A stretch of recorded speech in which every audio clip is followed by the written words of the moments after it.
Hello, my name is Marcos Feddersen, and I will be talking about memristors.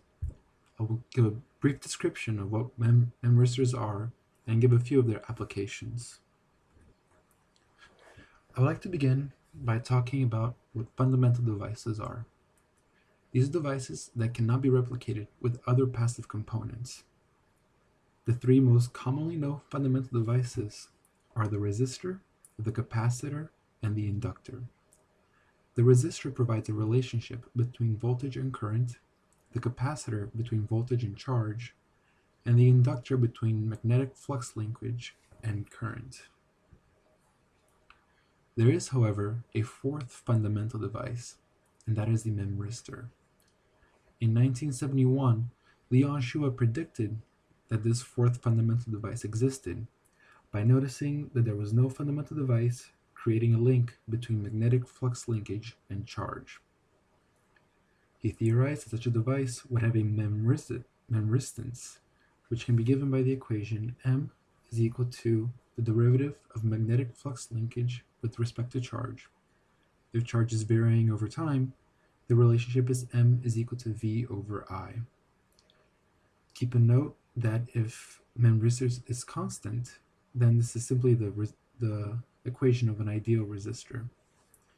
The symbol in the middle of the screen is the universal symbol for a memristor.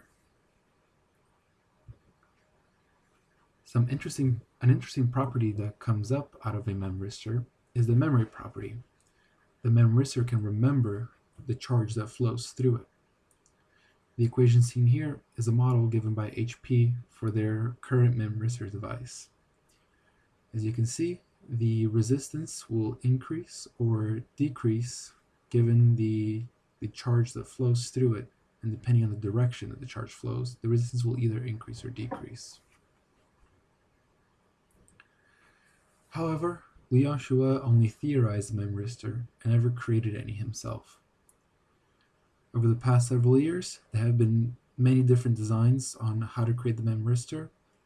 I will be focusing on the titanium dioxide memristors that HP Labs has been able to manufacture since 2007.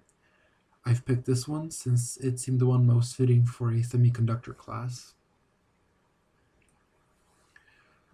Titanium dioxide memristors have the titanium dioxide sandwiched between two platinum contacts. The TiO2 itself is separated into two layers, the second of which has a slight depletion of oxygen.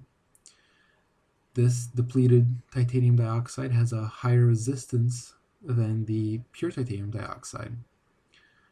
As charge flows through the device, the titanium dioxide, the depleted region of titanium dioxide, will increase or decrease depending on the direction of the flow.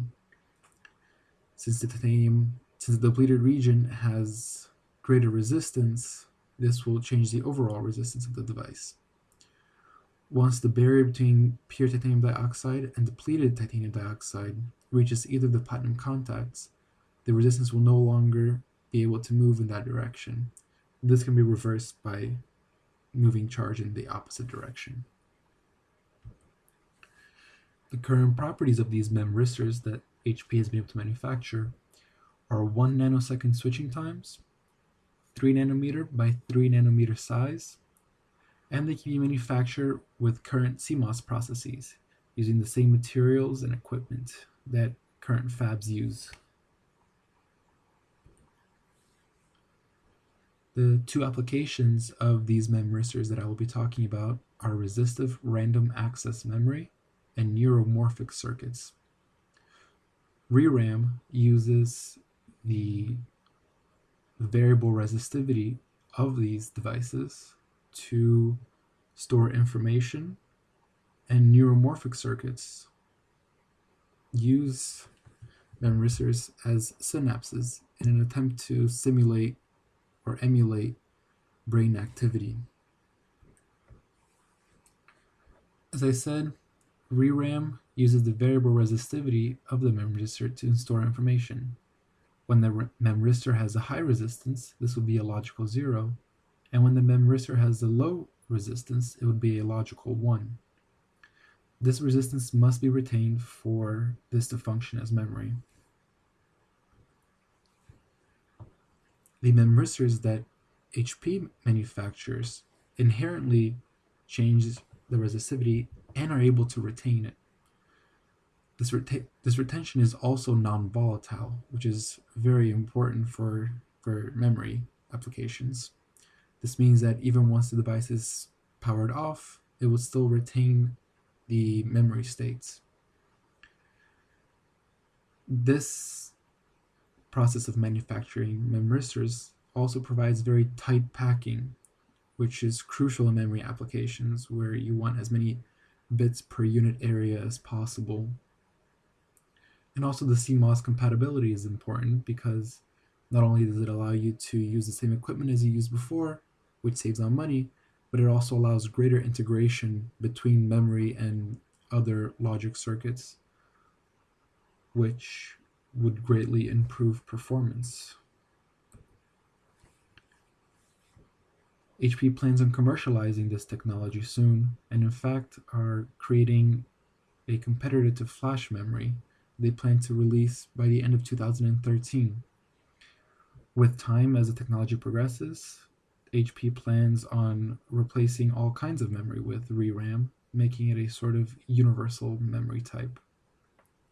The current performance numbers that they can get are 10 nanosecond read times, 0.1 nanosecond write times. Retention is measured in years, and endurance is measured in trillions of cycles. These performance numbers make this a viable competitor to Flash, as it is equal to or better than Flash in all of these performance measures. There are currently no official numbers on the density that these are capable of, but as the devices right now are 3 nanometer by 3 nanometer, there's high hope for them, and HP suggests that eventually they'll be able to offer 2 gigabytes of memory on a processor per core on chip, which is a great improvement over current processors, which have 512 megabytes at most to share between upwards of 6 and 8 cores. The price, once non-recurring engineering costs are out of the way, will be about an order of magnitude cheaper per bit than Flash, making this an even more attractive offer. The next interesting application of memristors is in neuromorphic circuits. These are circuits that try to emulate or simulate brain activity. Current computers are very inefficient at doing this. This is largely because of the amount of connections that there are per neurons, which can be in tens of thousands of connections, and the complexity in those connections themselves. Right now, IBM can actually simulate a cat's brain activity, but with traditional computers, this takes almost 150,000 CPUs, and this runs 83 times slower than the actual cat brain would run. Memristors can greatly improve this because they function very similarly to synapses. Synapses have varying weights or strengths, which can determine how neurons will interact with one another, and the memristors can simulate that with their varying resistances. The neurons themselves can be simulated with CMOS circuits, which would be connected with these memristor synapses, and you'll be able to much more closely simulate brain activity one day.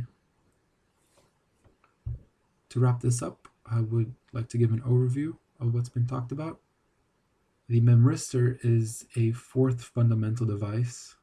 It's a 2-terminal device with memory, which means the resistivity can be semi-permanently changed when charge passes through it.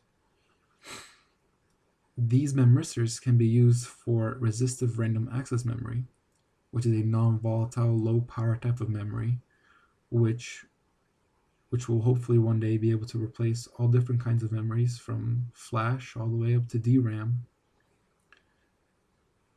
These memristors can also be based can be also used in neuromorphic circuits, which can simulate brain activity much more efficiently than traditional systems, which would greatly expedite neuro research. Thank you for listening.